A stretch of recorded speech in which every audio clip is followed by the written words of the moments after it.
शिक्षक संघ वाले कह रहे हैं कि जी अब तक हमारे 1600 शिक्षक कोरोना से मर गए हैं। चुनाव में ड्यूटी करने गए थे और कोरोना से उनकी जान चली गई।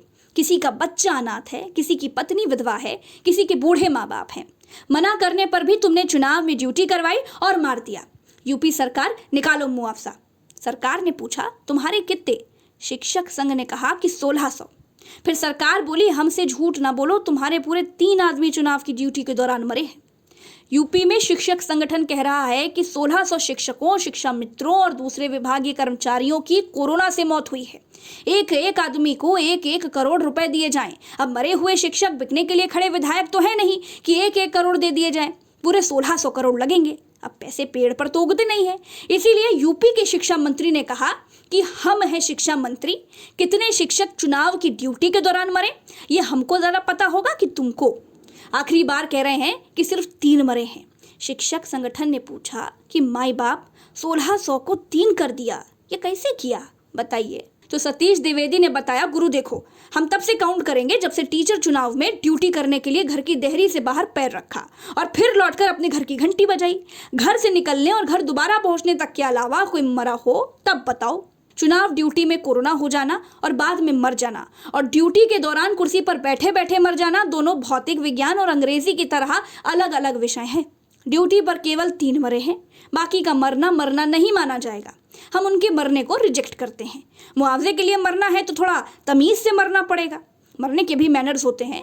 शिक्षक होकर गवारों जैसा काम करके गए हो, जो बन पड़ेगा हमसे, हम सिर्फ 3 को दे पाएंगे। बताओ, सबको चस्का लगा था कि कोरोना से कैसे मरा जाता है, लाओ एक बार मर कर देख लें। यूपी सरकार आपसे खेल सकती है, आप नहीं।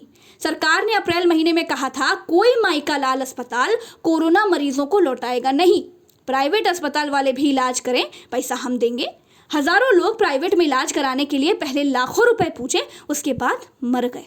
अब रोज सीएमओ को खोजते हैं, लेकिन पैसा देने वाला कोई नहीं है। कहते हैं पोर्टल पर नाम चढ़ेगा। 9 मई को कहा कोविड ड्यूटी पर मरने वालों के घर वालों को 50 लाख देंगे। कितना? 50 लाख।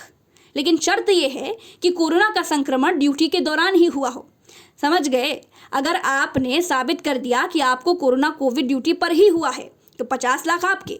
जिस देश में सरकारें ये नहीं बता पा रही हैं कि प्लाज्मा थेरेपी से कोरोना ठीक होता है कि नहीं, N95 मास्क कोरोना से बचाता है कि नहीं, रेमडेसिविर जान बचाएगी कि नहीं, आइवरमेक्टिन कोरोना में खाना है कि नहीं, वहां आप ये आसानी से साबित कर सकते हैं कि आप ड्यूटी के दौरान ही संक्रमित हुए थे। एक और आदेश में सरकार ने कहा था कि कोरोना से मरने वालों को मुफ्त जलाया जाएगा।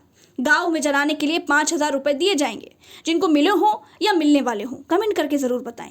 जो गंगा में लाशें दबाए आए हों वो भी बताएं। शिक्षक संघ 1600 शिक्षकों की मौत वाली मांग के पहले 700 के आंकड़े पर था। मतगणना के बाद अब मरने वालों का आंकड़ा 1600 पहुंच गया। अमर उजाला कहता है कि कोर्ट में यूपी की सरकार ने इससे पहले 135 शिक्षकों की असमय मृत्यु को मानकर उन सबको कुल 30 लाख रुपए का मुआवजा देने की बात कही थी। मिला कि नहीं भगवान जाने, क्योंकि तब तो 135 माने भी थे, अब तो 3 पर आ गए हैं। शिक्षक संघ वाले अपने 1600 टीचरों के नाम लेकर घूम रहे हैं, जिनकी ड्यूटी चुनाव में लगी। चुनाव में ड्यूटी करने के कारण उनको कोरोना हुआ और वो मर गए। जाहिर है चुनाव में ड्यूटी करने गए होंगे तो कागजों में नाम होगा, लेकिन सरकार कह रही है कि 1600 नहीं 3 मरे हैं। मुआवजे के लिए मरना आसान बात है क्या? ये तो 1600 की बात है। सरकार ने अस्पताल में फ्री कोरोना इलाज की बात कही थी, वो फ्री हुआ क्या? फ्री में जलाने की बात कही थी, फ्री जले क्या? फ्री रेमडेसिविर देने को कहा था, सबको फ्री दिया क्या? और तो और जब ऑक्सीजन कहीं नहीं थी तब भी सरकार ने कहा था कि ऑक्सीजन भरी पड़ी है, कोई ले नहीं रहा है। सरकारी पॉलिसी में एलिजिबल होने के लिए चुनाव में ड्यूटी करके मरने वालों को दोबारा जन्म लेना पड़ेगा। इतना आसान थोड़ी है कि मर जाओ और सरकार पैसे दे दे। 3 का मुआवजा पकड़ो और निकल लो, क्योंकि चुनाव आयोग की पॉलिसी यही कहती है कि ड्यूटी पर मरना चाहिए। बाकी हमारे कोई उसूल नहीं है। उसूलों पर वो जीते हैं जिनकी इज्जत शर्म होती है। और हाँ, आपसे एक और बात कहनी है। सच को मजबूती से रखने के लिए ट्विटर पर फॉलो कीजिए, मुझे मजबूत कीजिए, मेरी शक्ति बनिए, ताकि सरकारों और उनके पत्रकारों से बराबरी के लेवल पर आकर बात की जा सके।